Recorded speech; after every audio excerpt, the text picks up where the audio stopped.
Është zhvilluar gjatë ditës së sotme provimi i parë për nxënësit e shkollave 9 vjeçare të rrethit të Gjirokastrës. Bëhet fjalë për lëndën e gjuhës së huaj, tashmë një provim i cili është miratuar nga Ministria e Arsimit si detyruar për maturën shtetërore. Në rrethin e Gjirokastrës, shkollat janë vendosur në 2 qendra për zhvillimin e këtij provimi në gjimnazin Asim Zeneli dhe pranë shkollës 9 vjeçare Koto Hoxhi. Sipas burimeve nga Drejtoria Rajonale Arsimore, për rrethin e Gjirokastrës janë 424 nxënës, të cilët ishin pjesëmarrës në këtë provim, ndërsa 9 prej tyre nuk kanë hyrë për shkak se rezultonin jo kalues. Ndërkaq, sipas të dhënave po nga Dara, në këtë provim të parë janë edhe 5 nxënës të cilët nuk janë paraqitur për gjithë rrethin e Gjirokastrës.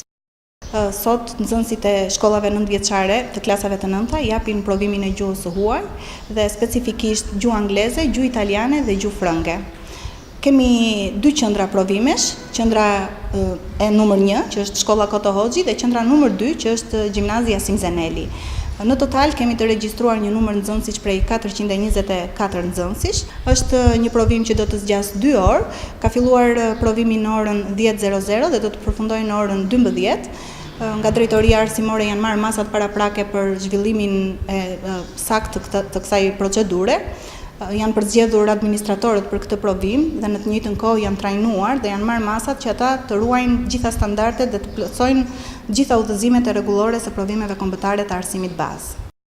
Si një provim i parë për nxënësit e 9 vjeçarës, edhe prindërit të cilët kanë qenë shoqërues të tyre janë shprehur me emocione. Çdo provim ka ato emocionet e veta, por me pak sukses, me pak frikë, kaloi diçka. Frëngjështën e ka zgjedhur vet?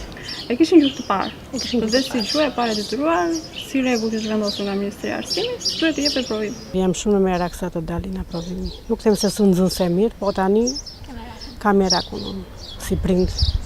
Çfarë do të juroje? Unë do të juroj suksese në jetë, në provime, o Zot i madh të dali me 10 se është me nota të mira, por atë nuk e di, emocionet janë të.